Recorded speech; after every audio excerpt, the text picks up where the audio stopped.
Mamaya alis tayo. Gusto mo? Hindi. Wala kasi dito sa ating magandang magandang puntahan man lang. Hello guys!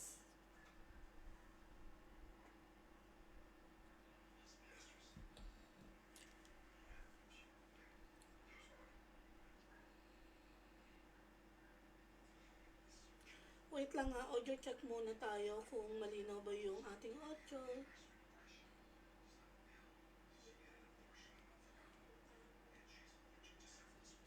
Hello, malinaw ba?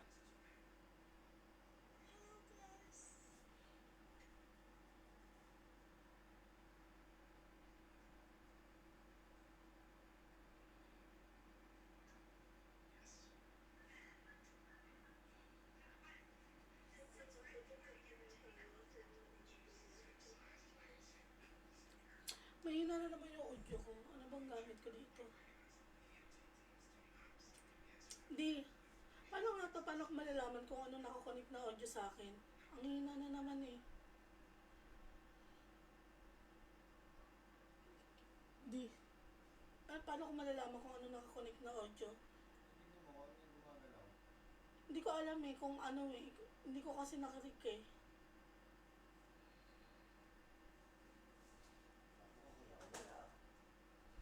Kaya ka nga nandyan eh.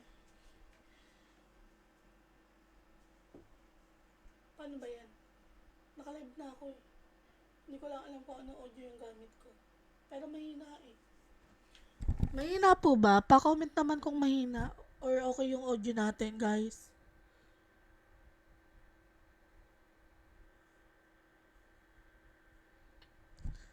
Sa mga pa-confirm naman ako, guys, kung okay na yung audio natin.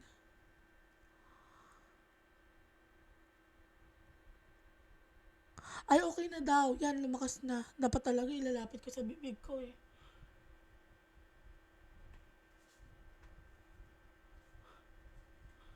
So, okay na, no? Lalaksan ko na lang siguro yung boses ko. So, meron tayong 19 viewers. Mag-antay tayo ng viewers para naman merong nanonood.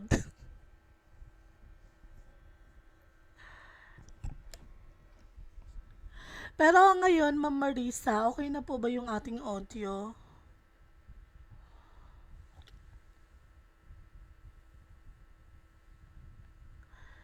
So, mag-start na tayo.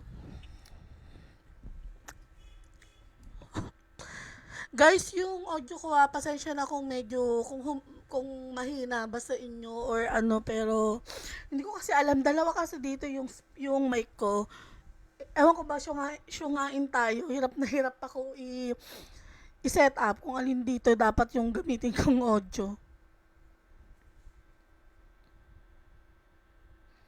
So, ngayon guys, ang magiging topic natin is, ito ay due to public insisting demand. So, ang ituturo ko sa inyo is characteristic ng good proposal at saka ituturo ko rin is yung ano yung mga tanong na dapat tinatanong nyo during discovery call or during interview. Yung discovery call, ang tawag natin doon ay interview. Pero nasanay na kasi ako na tawagin yung discovery call kasi doon mo malalaman kung ano yung klaseng dapat during a call, malalaman mo kung ano yung business ng client mo and other things about your client business. So, hindi lang dapat si client ang nagtatanong. So, meron ako sobrang iksi lang to guys nitong ating live stream. So ito yung characteristic ng good proposal sa akin. Proposal letter dapat short, simple, and straight to the point. So, ipapakita ko sa inyo yung actual proposal letter and yung response sa akin ng client. Ito guys, disclaimer lang, medyo matagal na to. Siguro, ito yung mga techniques na nagamit ko noong mga around 2020 and 2021. Kasi alam niyo naman na hindi na ako nag-a-apply ngayon. So, wala akong maipapakita sa inyo na bagong proposal letter na sinubmit ko. Again, ito yung application ko noong 2020 and 2021. Pero I think naman until now, yung technique na to is okay pa rin kasi part ako ng hiring team. So, pag may mga hiring kami, usually ako yung isa sa mga frontliner. Kasama yan sa kasama yan sa ginagawa ko sa aking full-time client. So, ako yung mga nag-i-screen ng applicant. And ito yung mga usually na tinitignan ko sa mga applicant, i-share ko din sa inyo. Bali, itong i-share ko sa inyo is experience ko as an applicant and also as someone na nag screen ng applicant for employers. So, let's start na, guys. So, ang gagawin ko dito is papakita ko sa inyo yung sample and then explain ko kung bakit ayun yung ginawa kong proposal letter.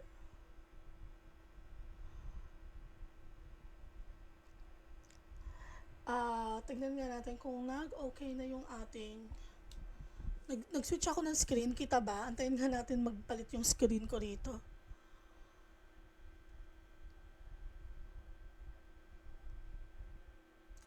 Or hindi siya nagpalit. Ayan, nagpalit. Ang tagal guys magpalit ng screen ko. So, ilalakihan natin to para mabasa nyo. Paano ba ito lakihan? So, ayan. So, kung makikita nyo to guys, no, posted May 10, 2021. So, ito yung isa sa mga in-applyan ko nung naghahanap ako ng trabaho ng 2021. Ito yung job post ni client. Sabi ni client, I am looking for someone to manage our books for a live event business. We are starting to sell other locations soon and will need more of your time as things progress. I look forward to hearing from you, Brad. So, yung skills and expertise daw, kailangan niya marunong sa account receivable, accounting software, syempre QuickBooks, accounts payable, bank reconciliations, balance sheet, bookkeeping, accounting, QuickBooks Online, and budget management. And yung rate dito is, ang alam ko, hindi nakalagay yung rate dito, pero ang rate dito, ang alam ko, $8 per hour. And then, 10 to 30 hours per week lang yung requirements niya and 3 to 6 months. Ang experience level guys is entry level. So, nag-a-apply tayo, unang-una dapat kailangan yung account ni client is payment method verified. And tinitignan ko rin yung reviews. Hindi ako nag-a-apply kapag ang reviews ay nasa 3 stars na kasi feeling ko toxic na yung client niyan. And si client is may 36 reviews, so mukha siyang legit. And meron na siyang 74 job posted and nag-spend na siya ng $10,000 up. So, etong client na to guys, etong specific job post na to is nung nag-apply ako, more than 50 proposal na. Imagine mo no, more than 50 proposal, tas ako yung na-hire. Ano ba yung ginawa ko dito?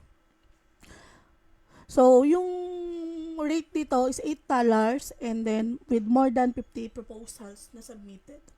Ipapakita ko sa inyo yung ating secret technique. Siyempre guys, itong mga tinuturo ko, secret lang to ha. Malalaman nyo na yung mga secrets ko. Ito yung proposal na ginawa ko. Unang-una sa proposal na to guys, syempre dahil 50 plus na yung applicants na kalaban natin, kailangan syempre magyayabang tayo. Pero simpleng yabang lang naman. State your strongest point at the beginning of the first sentence. Bakit ba kailangan nasa beginning ng first sentence, guys? Kasi sa Upwork, kung mapapansin nyo, di ba? Kung kayo yung employer, ang unang nakikita lang sa Upwork, guys, is yung at least 50 or 100 characters ng proposal nyo. So, kung ako yan, hanggang dito lang yan sa bookkeeper.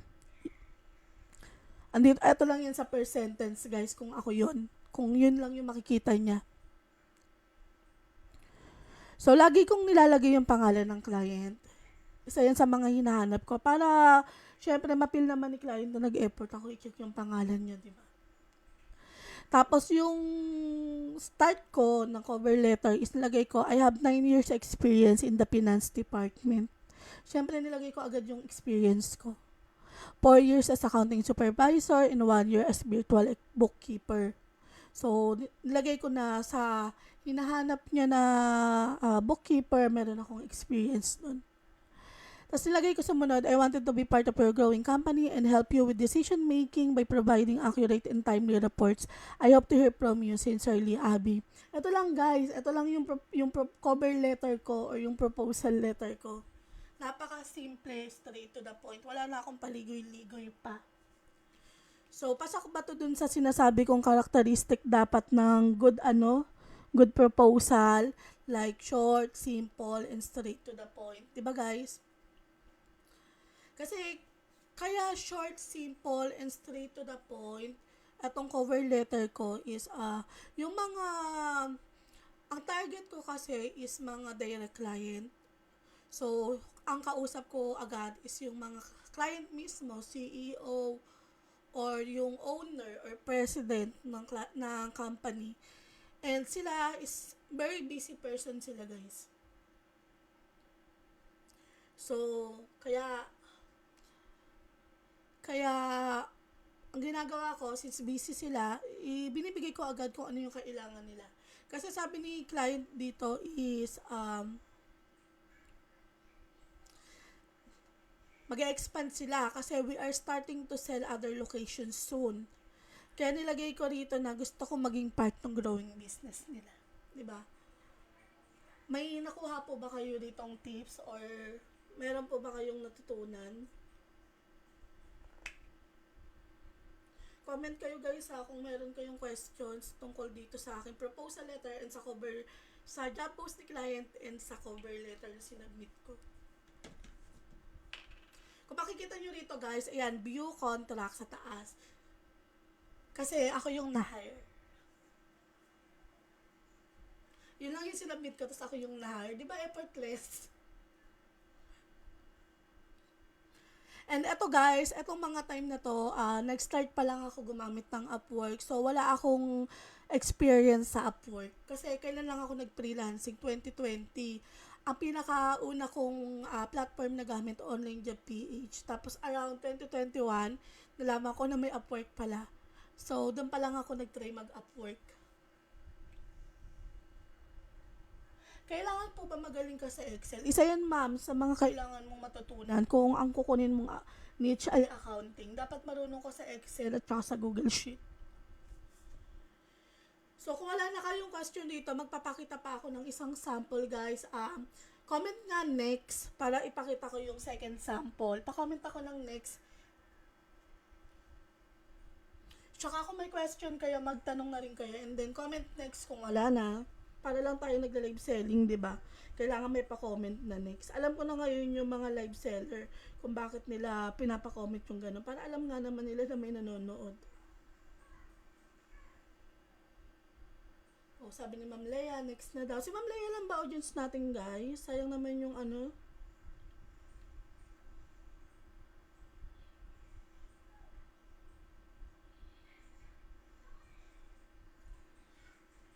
Salamat sa mga nagko-comment ng next. Sa totoo lang, kaya ako nagle-live kasi gusto ko interactive tayo, guys. Para alam ko na interested kayo or hindi sa topic natin. So, yung next naman natin na proposal ay ito, proposal number 2.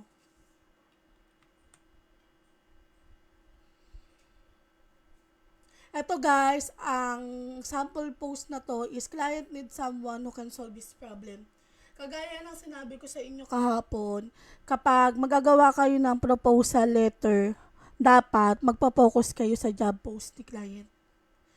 Pag kayo nagawa ng proposal letter, hindi yun tungkol sa inyo guys. Wag nyo na ikwento kung saan kayo nakatira. Kasi ako guilty ako dito. Hindi yun dahil sa inaano ko kayo. Yun kasi yung ginagawa ko dati.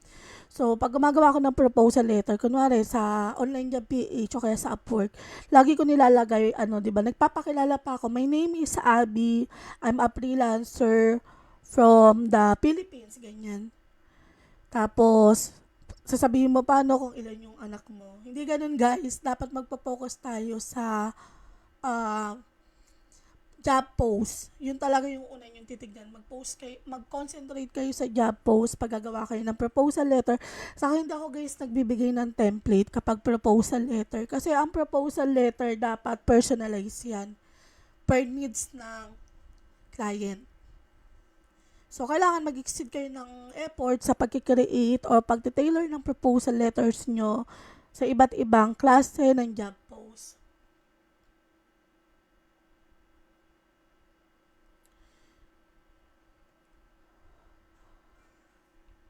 So, sagutin muna natin yung yung comment ni Ma'am Dai. Sabi niya, paano gumawa ng cover letter sa mga wala pang experience as BA bookkeeper coach?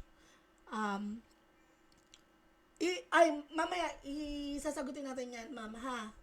After, siguro, ipakita ko yung tatlong job post kung paano kayo gagawa ng proposal letter kapag wala kayong experience as a BA bookkeeper. Itong job post na to is client is need someone who can solve this problem. Ito yung job post niya. Unang-una guys, again, kailangan niyo i-check kung payment method verified si client para iwas scam. And then, yung stars nila, chine-check ko nga again kasi ayoko sa toxic na client. Ayoko yung client na nagma-micromanage. Pagod na ako or tapos na ako sa corporate toxicity. So, hindi ako nakikipag-deal sa mga toxic client. Tapos, yung kung ilan na yung job na post niya and yung total spent niya. Etong client na to is Upwork Plus client. Ibig sabihin, nakaka-LLC client, no? Hindi ko lang na-screenshot kung ilan na yung nag-send sa kanya ng proposal, hindi nakasama rito.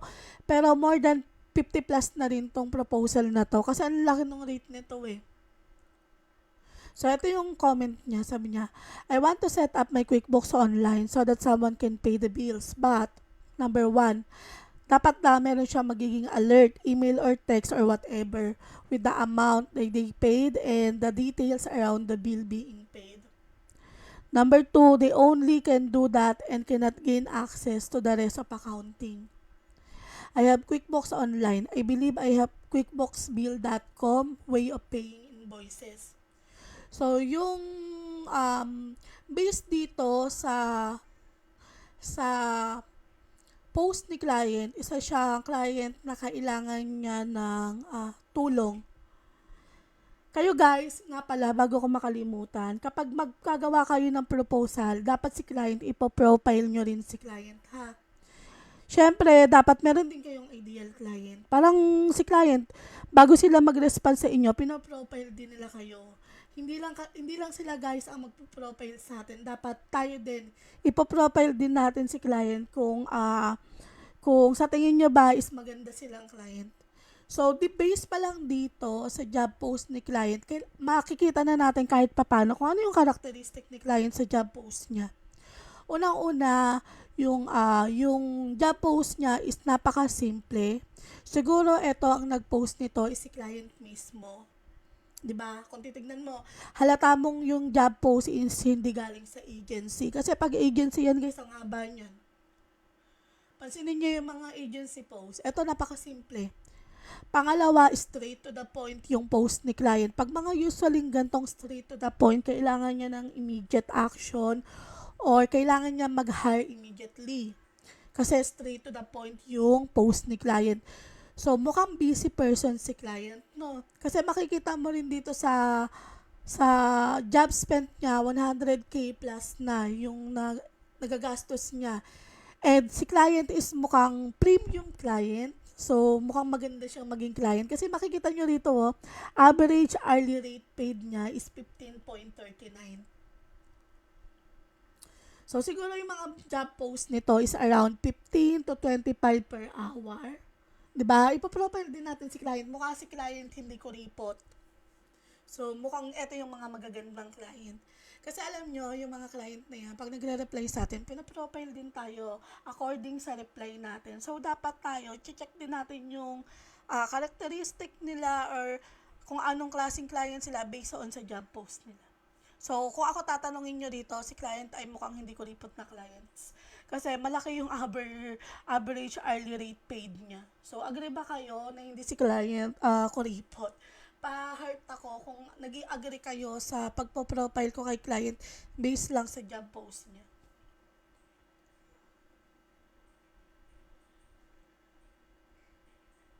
Mm, so, wait lang guys ha. Wala na naman kayong reaction guys.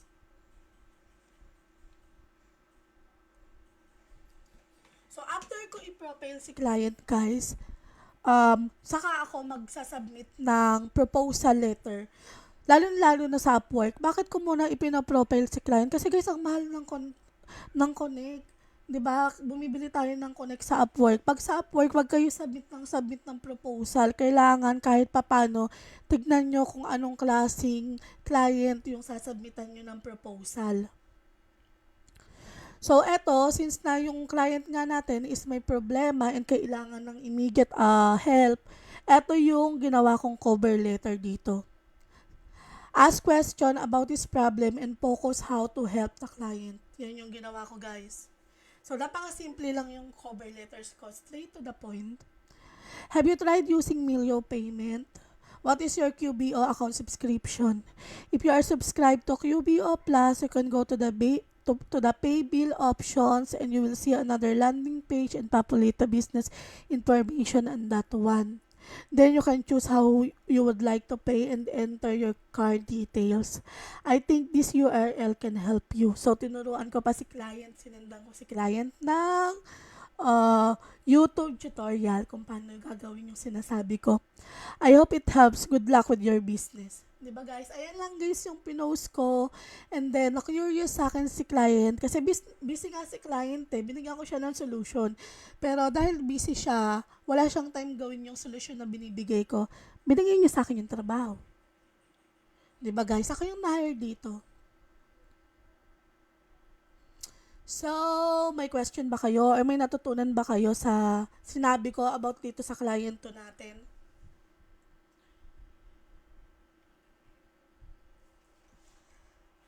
Pansinin nyo guys kung paano ko siya in-approach. Napaka straight to the point lang din kasi si client ay straight to the point yung post niya. And since na problematic yung client natin and kailangan ng need, need a help, binigyan ko na siya agad ng help para lang mag-reply siya sa akin. And nag-reply siya sa akin guys and ako yung na-hire dito. Ganito guys yung mga gusto kong klase ng client. Yung malaki yung hourly rate. Kasi sa totoo lang, yung rate natin ng mga Pilipino, maliit na compare sa mga nasa US. So, kung may question kayo dito guys, magtanong na kayo habang nandito pa tayo. Kung wala na, comment next and then ipapakita ko sa inyo yung third proposal letter natin.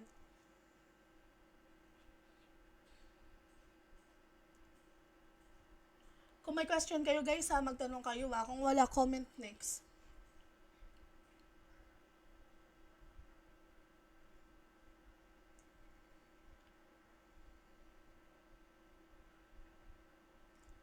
So, sabi ni Ma'am Stanley, next na daw. Okay, next na tayo. So, eto naman, yung sumunod na proposal letter na ipapakita ko sa inyo is, galing to sa pre-app. Kung hindi nyo yung pre-app.net, yung pre-app.net is platform siya para sa mga uh, and tenured virtual assistant and other niche. So, kung mapapansin nyo, iba na yung itsura dito, no? Sa pre-app, guys, kapag nag-hire si pre-app, ang isasabihin ni pre-app is, i-introduce mo yung sarili mo kay client. Papakita ko sa inyo, wait. Kung ano itsura. Kasi iba yung approach dito sa pre-app.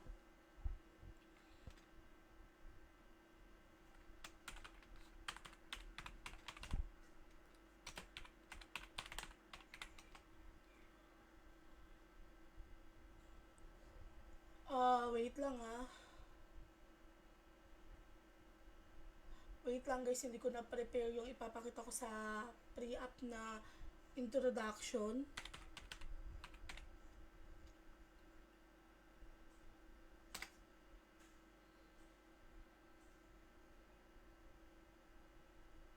Oh, 2023. Kailan ba to? May 16?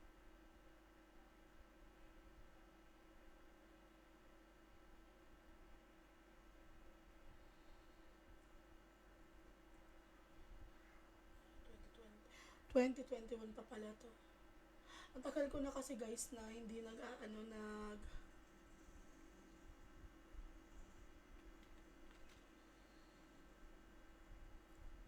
wait lang guys, papakita ko sa inyo, wait ha.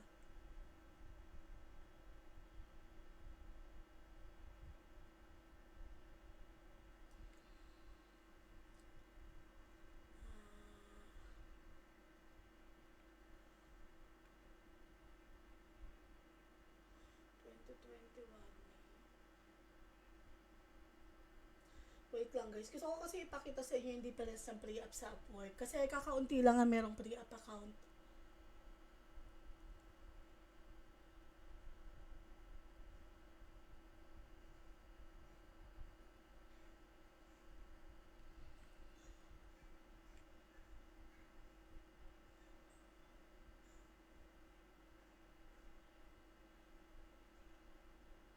Ayan. Ito guys, ito yung sa pre-app. Kapag, si pre-app kasi guys, meron siyang hiring team. And then, kapag tingin ni pre-app na match kayo ni client, hindi pala, ulitin natin ha. Ang pag-a-apply sa pre-app is ibang-iba compared sa other platform. Kapag kunwari may nakita kang job post sa pre-app, ang gagawin ni pre-app ay sasabihin na i-introduce mo yung sarili mo kay client.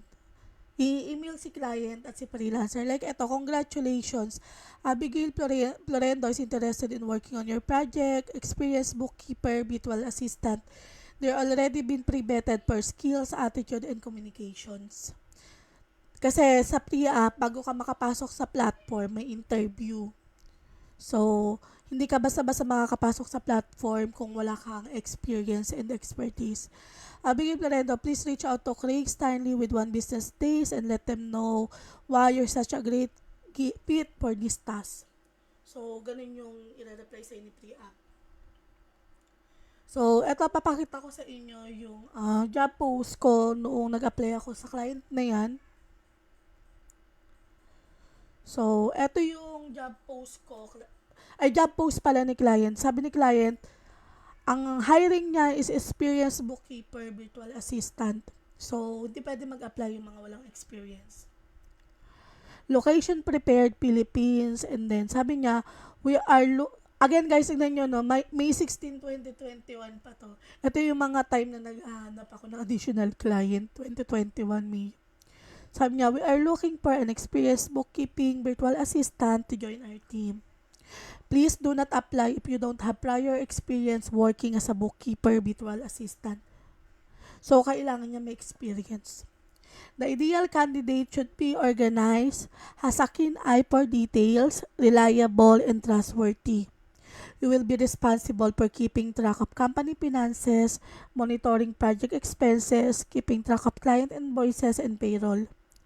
You should be able to file all documents in an organized manner. You will be expected to create detailed financial report and explain them to us during meeting. High level of familiarity with accounting tools like QuickBooks is a must. You must know how to use tools like this better than we do and will be expected to do an audit on the current system that we have. Spot lapses and mistake and fix them. So, eto guys kasi sa pre-app, lahat ng kakumpetensya mo doon or lahat ng nasa platform na preapp.net, kung hindi nyo alam, papakita ko yung preapp.net mamaya. Lahat yun mga expert. So, kumbaga, labanan ng mga expert dito sa pre-app. Kung makakuha ka ng client dito sa pre-app, ang galing mo, congratulations, ganon. So, yung desired budget, yung budget niya is 10 to 15 per hour. So, yung mga budget naman dito is always negotiable. Ako lagi akong nakikipag-negotiate ng rate. And then, ang ginagawa ko pag ganito, na alam kong mga expert din yung mga mag-a-apply, is nagpo-focus ako again. Sabi ko nga sa inyo, pinakamagandang technique is magpo-focus kayo sa job post.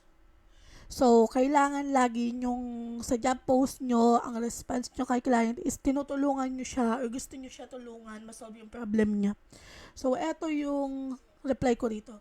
Since sinabihan ako ni pre-app na i-introduce ko yung sarili ko, in-introduce ko muna yung sarili ko, guys. Eto yung proposal ko sa kanya. Wait lang. So, sabi ko kay client, this is Abby. Siyempre, introduce ko rin yung sarili niya. This is Abby, a virtual bookkeeper from the Philippines. As a bookkeeper, my task is involved in ensuring that all transactions are recorded correctly in QBO. It includes checking and monitoring the accounts payable and accounts receivables and managing the end-to-end financial records for the company.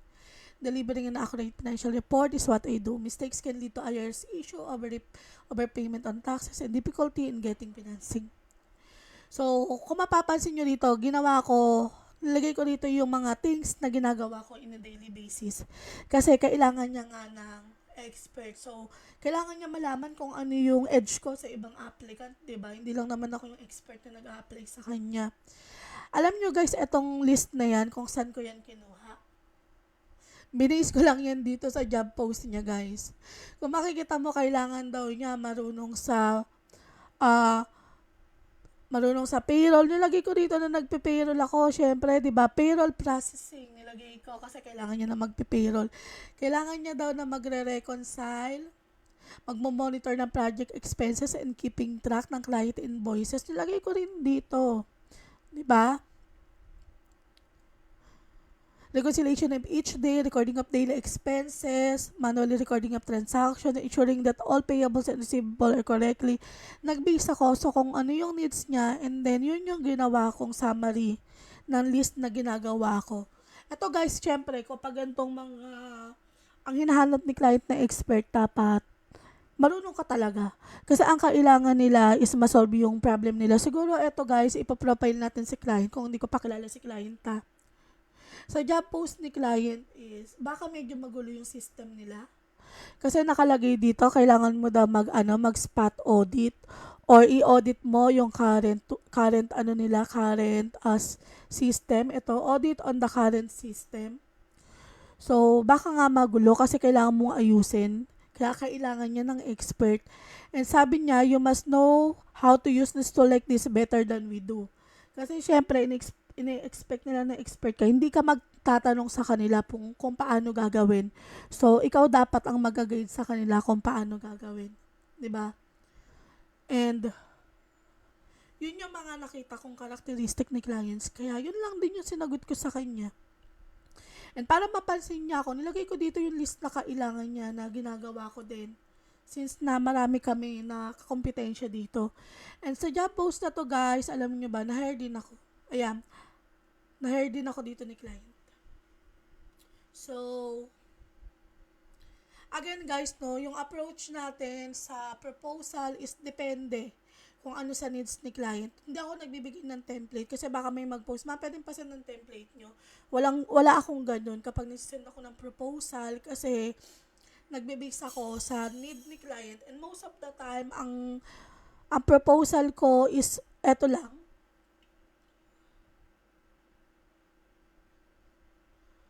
Yun nga yung proposal ko, laging short, direct to the point, at saka saan na ba yung ating Canva? Nawala. So, ang proposal ko guys ay laging ganyan. Laging short, simple, and straight to the point. May natutunan po ba kayo guys? Or naintindihan nyo po ba yun?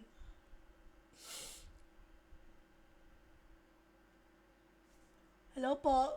Okay po ba? Clear po ba? Kasi sabi ni Sir Joshua, nawawala daw yung voice ko.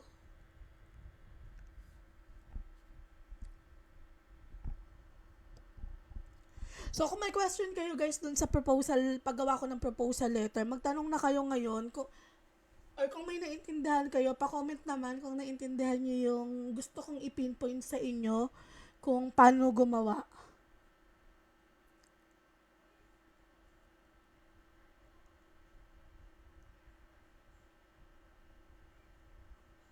So, ayan guys, yung tatlong proposal letter na ipapakita ko lang sa inyo ngayon.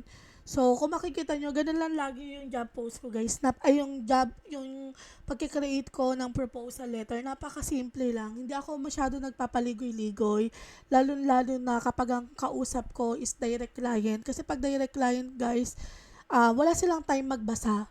Ako ha, nag-hire kasi kami. Ako yung nag-screen ng mga proposal. Napakahaba nung ibang proposal letter. Hindi ko binabasa, guys. Maniwala kayo. Galing mismo, ako mismo, pag nag screen ako ng applicant, pag sobrang haba ng proposal letter, hindi ko binabasa. So, paano daw kung walang experience? Unang-una, sagutin natin yung tanong, paano kung wala kang experience sa bookkeeping, tapos gusto mo mag-apply ng bookkeeper? Unang-una guys, dapat pag mag-hire kayo, meron kayong alam, 'di ba? I mean, kapag mag-a-apply kayo, meron kayong alam sa a-applyan nyo. Huwag nyo gagawing practice set yung libro ng client nyo. So, kahit wala kayong experience, as long as nakapag-train kayo or nag-training kayo, and also, may knowledge na kayo sa bookkeeping, pwede ka nang mag-apply. Pero, ilalagay mo doon sa proposal mo kung ano yung kaya mong gawin. Not necessary naman kailangan may experience ka na sa mag-handle ng ganong client, pero dapat ang ilalagay mo sa proposal mo is kung ano yung kaya mong gawin. Ako, nung wala akong experience, never ko sinabi sa client ko na wala akong experience. Hanggat hindi nila ako tinatanong.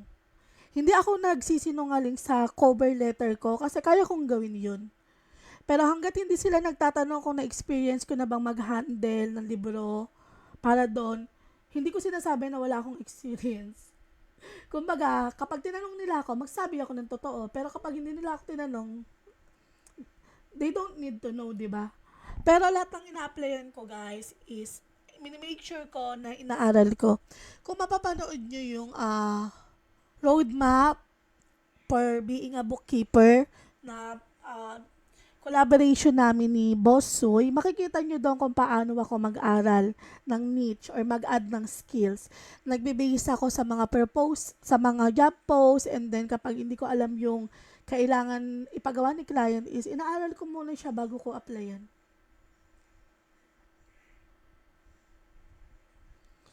Tapos sabi naman, paano daw kung wala kang experience sa software? Same lang din yon, Ma'am Lourdes.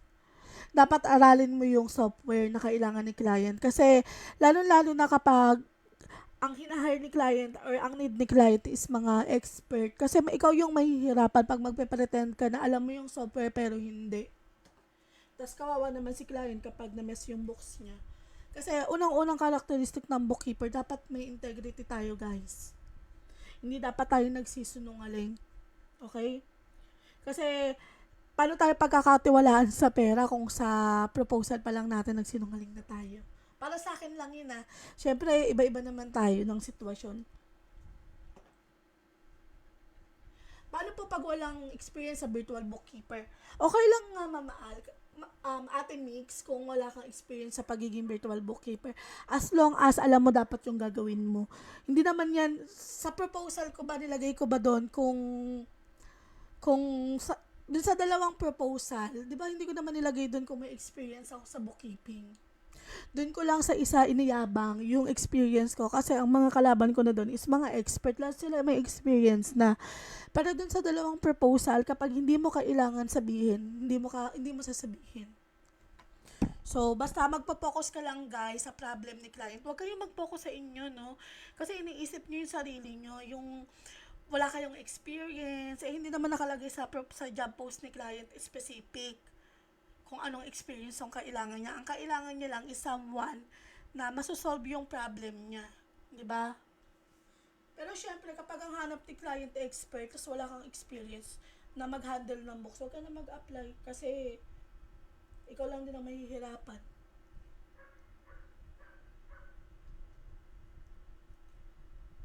So, may question pa ba? Pag wala na guys, ang sunod kong ipapakita sa inyo is yung about sa uh, discovery call naman. Question na kayo guys, kung may question kayo.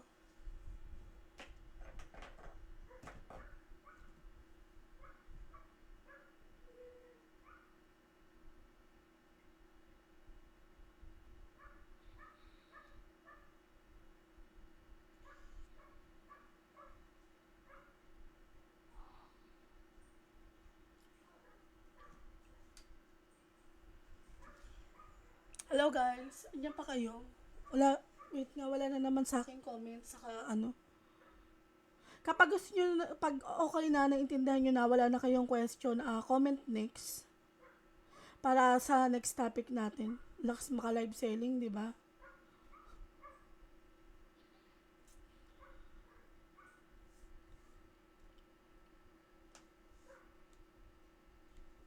Salamat nga pala sa 30 na nag-shares ng ating live. Thank you guys.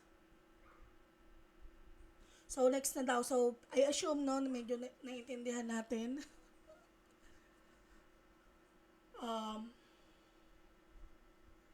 Yung next topic natin guys, ito yung mga list of questions na tinatanong ko kapag discovery call. So, syempre, di ba, kapag interview, hindi lang naman kayo dapat yung i-interviewin ng client. Dapat ini-interview nyo rin si client. Agree ba kayo doon?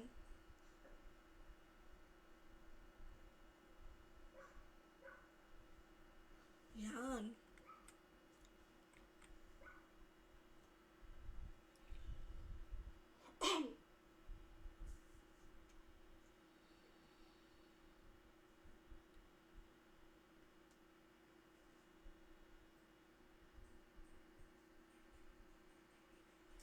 Salamat guys sa mga nag-share ng ating live stream.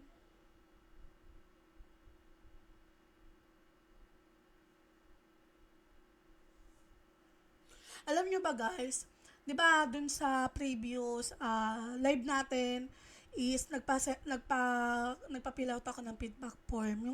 Yung siguro mga 3 feedback na binigay sa akin is dapat daw magkaroon ako ng time para sa question and answer. So, kaya ngayon, binibigyan ko kayo ng time kung may question kayo.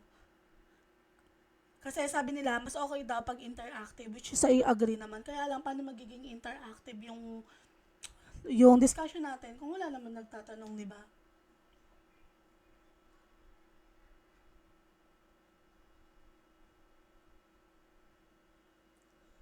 Hi, Ma'am Abby, Katokayo. Sige, ma'am, ipopost ko naman to for the time being, tong ating live. Ito guys, yung sa onboarding checklist ko. Ito yung hindi kasi ako guys naglalagay kasi 'di ba sabi yung isa pang feedback sa akin kasi sa feedback form na pinopost ko is nakalagay doon kung ano yung gusto niyong topic na i-discuss ko next. Ang nakalagay sa kanila is interview questions daw. Ako kasi guys hindi ako nagpo-focus sa interview questions ni client. Lagi akong nagpo-focus sa itatanong ko kay client kasi kapag ikaw yung nagtatanong, ikaw yung nag-handle ng conversation, 'di ba? Diyan ako naniniwala ako diyan. If you're the one asking question, you handle the conversation. So, parang ang nangyayari, imbis na ako yung ini-interview ni client, si client yung ini-interview ko. So, hindi ako kinakabahan kasi ako yung nagtatanong kay client. Kasi nakakataka ka ba naman talaga kung ikaw yung tatanungin.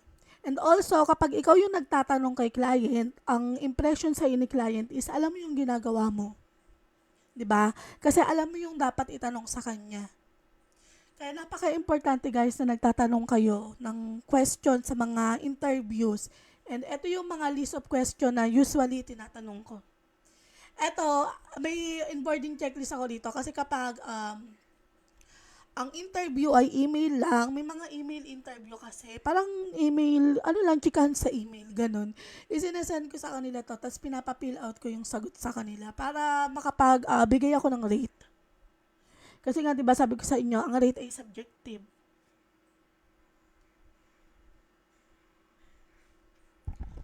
So, eto yung mga tinatanong ko kay client. Unang-una, what is the nature of your business? Retail, service-based, or manufacturing? Kasi importante yan para malaman mo kung yung nature ba ng business niya is alam mo i-handle, 'di ba? Or kung kailangan mo bang aralin. Pangalawa, how long has your business been operating? Tinatanong ko to kasi gusto ko malaman kung gaano nakatagal yung business niya para ma-assess ko kung kailangan ba namin mag-backtrack, gaano ba kahaba yung iba-backtrack ko. Lalo-lalo na guys, pag yung business ay kailangan ng clean up. Kasi baka mamaya no, ang ibigay mong rate sa clean up, kunwari $1,000, tapos yung i-clean up mo 2017 pa. 'Di ba? So, importante rin yan. Tsaka malalaman mo rito yung stability ng company ni client. Lalong-lalo na kung gusto mo ay long-term client, 'di ba? Kapag matagal na siya sa industry, ibig sabihin stable na siya. Tapos, kung bago pa lang siya sa industry, ibig sabihin, ikaw yung magse-set up halos talaga ng books niya. May mga transactions pa siguro na lalabas na wala pa sa history niya. So, ikaw yung mag-a-add nun. Baka kailangan mo i-add sa chart of accounts or kailangan mo i-add sa list of services na ino-offer niya. Mga ganun ba? So, what is the legal structure of your business? Ito importante naman to pag magpapail ka ng tax. Mga kailangan alam mo kung sole proprietorship, partnership, corporation, ano ba yan, S-corp. Kung corporation, S-corporation, C-corporation, ang daming bagay guys na kailangan alam mo. Do you currently have an in-house bookkeeping system or software? So, ito tinatanong ko rin kasi paano kung yung system na gamit nila is hindi mo alam? So, dapat aaralin mo pa rin yan, 'di ba? What accounting software you currently using, if any? Kung meron man, so pwede ka na lang mamili kung ano yung gusto mong gamit. Itanong dyan. How do you handle your financial transactions and record keeping? Alam nyo guys, yung record keeping napaka-importante nito itanong. Kasi yung ibang mga client, no, wala pa silang system sa pagkikip ng mga transactions nila. So, ikaw yung magbe-build nun. Kung meron na, very good si client. Kung wala, kailangan yun i-set up mo, i-build mo. Sa mga magtatanong, ma'am, paano nyo inikikip yung mga ganun? Ako guys, ang ginagamit ko, kung hindi Hubdoc, Google Drive. O kaya sa Microsoft. Hindi ako gumagamit kasi ng Microsoft kasi may bayad. Ano nga yun? Yung parang Google Drive ng Microsoft. Ganon. So, sumunod, are you up to date with your financial record and bookkeeping tasks? Ito naman importante itong itanong kasi para alam mo kung ano yung sasabakin mo. 'Di ba? Kung updated ba siya or hindi. Kasi kung hindi siya updated, ilang years yung behind niya or ilang months yung behind niya. So, again, itong mga question na to is kakailanganin mo kapag magbibigay ka ng rate kay client. What are your specific bookkeeping needs and requirements? Siyempre, tatanong mo rin yan. Do you need assistance with payroll processing? How often do you need financial reports? Monthly, quarterly, or annually? 'Di ba? Kailangan mo rin itanong kung kailan niya need mo ipasa yung report. Hindi pala mabasa sa bilakihan daw yung Excel. Wait lang ha. Salamat sa nag-comment. At least alam ko na hindi niyo nakikita. Yan. Okay na po ba?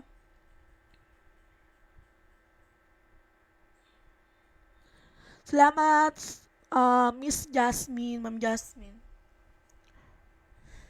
So, mamaya ako na guys sasagutin yung ibang tanong nyo ha para hindi tayo malayo sa topic. Kasi pag nagsagot ako ng isa, magtatanong na kayo ng isa. So, mawawala na tayo sa topic natin. So, ito, do you have any outstanding financial issues or concerns? How do you currently handle your accounts receivable and accounts payable? Are you responsible for sales tax collection and reporting? What kind of financial analysis or forecasting do you require? Are there any specific regulation or industry-specific accounting practices you need to adhere to? Ito guys, itinatanong to kasi alam nyo, napaka-higpit sa US. Bawat industry, merong iba't ibang board na nag-handle kung paano yung practices. What is your prepared method of communication for financial updates and discussion? Siyempre, sa ating mga remote workers, napaka-importante ng communications. Would you require assistance with budgeting or cash flow management? Are there any unique challenges and consideration related to your business? Finances? What is your time frame for onboarding a bookkeeping service? How you work with a bookkeeper or accounting professional before? So, alamin mo yung system nila dati, kung paano sila nag-work before. Saka, bakit nila papalitan, no? Kung may bookkeeper na sila before, ano yung nag-trigger sa kanila para humanap ng bagong service? So, eto guys, yung mga tinatanong ko. So, papakitaan ko kayo ng sample email kung paano ko yan ini-email si client. So, eto guys, yung sample email conversation namin ni client. Siyempre, binura ko na yung email address ni client, baka makita nyo.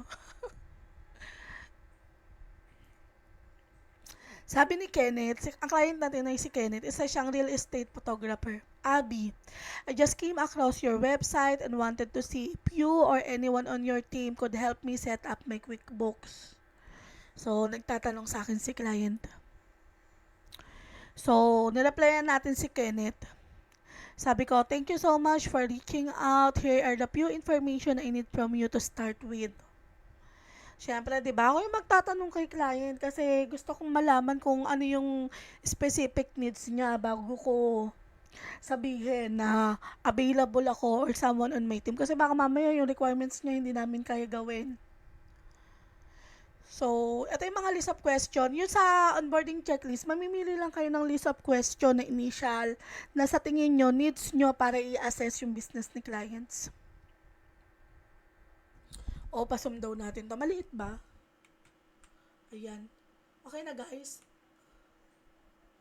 Ayan. So, ito yung reply ko kay client. Ito kasi yung sabi niya, di ba? I just came across your website and wanted to see if you or anyone on your team could help me set up my QuickBooks. So, ito yung reply ko kay client. Sabi ko, thank you so much for reaching out. Here are the few information I need from you to start with. Number 1, how long has your business been operating? Kasi gusto ko malaman, bakit wala pa siyang QuickBooks? Ano bang, gano'n na ba katagal yung system niya? Do you currently have an in-house bookkeeping system or software? Kasi gusto ko malaman kung magkakaroon ba kami ng system migration. Kunwari, ang system niya dati is Wave App. Tapos, gagawin niya QuickBooks. So, dapat kong malaman din yung kung ano yung software nila before, di ba? Kung ang gamit ba nila dati sa pagtatrack ng financial report nila is Google Form. So, kailangan ko rin malaman para alam ko kung paano i-set up yung QuickBooks account ni client. Sabi ko, how do you handle your financial transactions and record keeping? Kasi lalo, pag mga ganito na mag-set up ka ng bagong QuickBooks account, tapos feeling ko, since mukhang si client ay nasa business na in a while, siguro in a few months, di ba? Kailangan ko malaman kung intact ba yung mga documents niya. Kasi kung ikaw mag-set up, kailangan mo yun. Are you up to date with financial records and bookkeeping tasks? Siyempre, kung hindi updated, kung ano mang system yung ginagamit niya, bago ka mag-migrate, kailangan ma-update mo yun. What are your specific bookkeeping needs and requirements? So, ayan yung mga tinanong ko kay client. Siyempre, hindi ko na ipapakita sa inyo yung response ni client kasi for safety na rin ni client kasi guys, ang mga bookkeeper we don't show any client books, 'di ba? Sikreto na natin 'yan. So, hindi ko na ipapakita yung reply ni client, pero usually guys, ganyan nagpo-flow yung pakikipag-usap ko kay client. So, may natutunan ba kayo guys or may question kayo?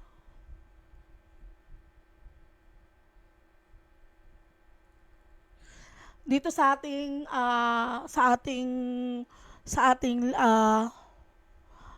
sa ating discovery call or discovery email. Kung may natutunan kayo guys, pa-comment naman. Kung may question kayo, pa-comment din ha. Nga pala guys, sa mga gusto ng copy ng list of questions na tinatanong ko during onboarding, magbibigay ako ng feedback form, or kung gusto niyo ng copy guys, pahingi naman ako ng feedback sa inyo about sa topic natin ngayon. Kung may natutunan kayo, magbibigay ako ng feedback form. And also, ano ba? Pahingi na rin ako ng page recommendation, ng recommendation sa page kung may natutunan kayo.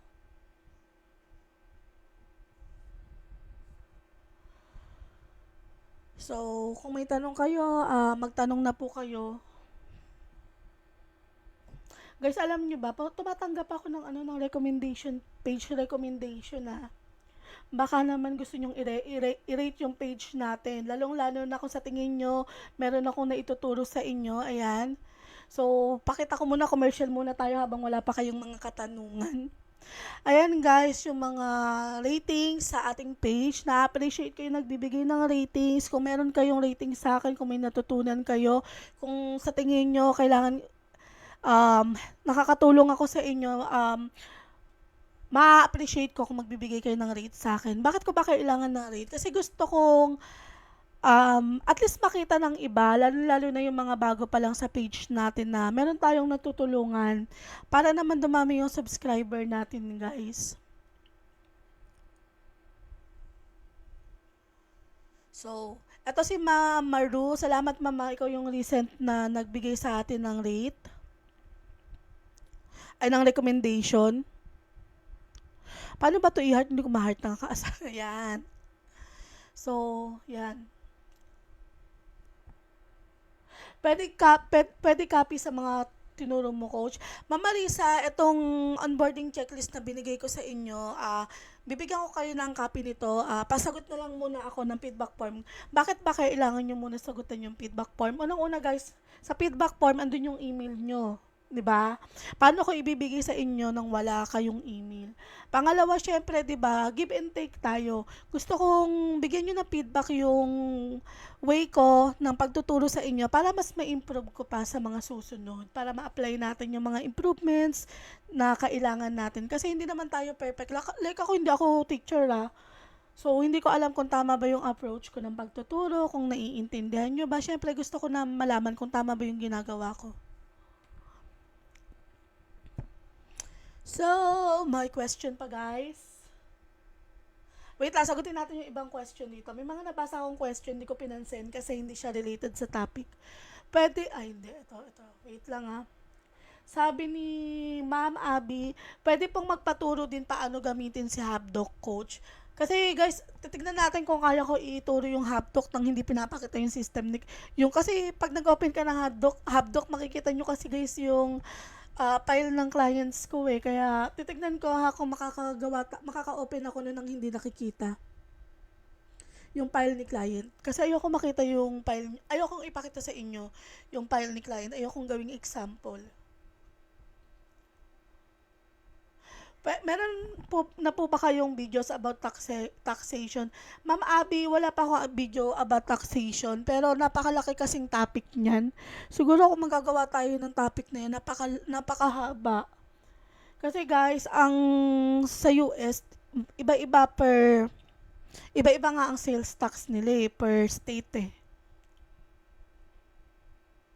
Pero tatry ko mama, kung hindi ako kasi expert sa taxation ang alam ko lang yung mga states na hinahandle ko So, yung ibang states hindi ko alam. So, mahirap ituro ang taxation. Parang payroll, iba-iba kasi ang payroll, depende sa states.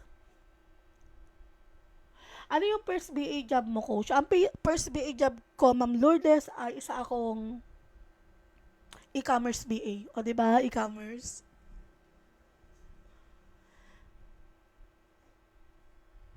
Pwede po bang ilagay yung work experience dito sa Pilipinas? Oo naman, Ma'am Joy. Alam mo ba, na-hire ako sa kauna-unang bookkeeping job ko. Ang binanggit ko lang naman is yung experience ko dito sa Pilipinas. So, mukhang wala na tayong question.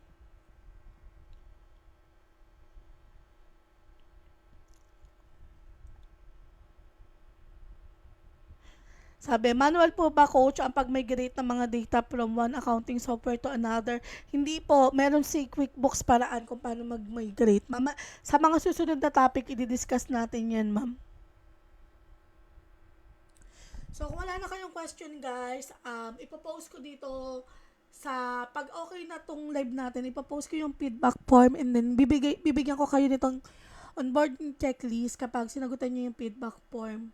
Kung ayaw nyo naman magsagot ng feedback form, okay lang din. Pero hindi ko masisend sa inyo yung onboarding checklist, di ba? Kasi kailangan ko nga yung email nyo. Tsaka syempre, ito na nga lang yung pakinswelo sa akin na at least mag-improve ako sa pagtuturo. Hindi lang din naman para sa akin yun, para din naman sa inyo yun. Kasi kung may mga lacking sa akin, gusto kong malaman. Aside sa napakahina kong audio, guys, alam ko na lacking yan. Bayaan nyo, gagawin natin ng paraan. Coach Abby, need po ba mag-refresh ng mga basic accounting? Yes, Ma'am Estin Lin, napaka-importante. Alam nyo or updated na refresh kayo sa basic accounting kung mag-apply kayo. So, I guess wala nang question, no? Yun lang naman guys. Guys, ang purpose din ng feedback form ha, para malaman ko kung ano yung topic na gusto nyong i-discuss ko next. Salamat po sa mga nag-recommend ng topic about interview questions or onboarding questions. Sana may natutunan kayo, lalong-lalo na yung may mga upcoming interview. And yun lang guys, mag-out na ako kasi alam nyo na, busy na tayo ng mga gantong oras. See you guys and hope na may natutunan kayo. Bye!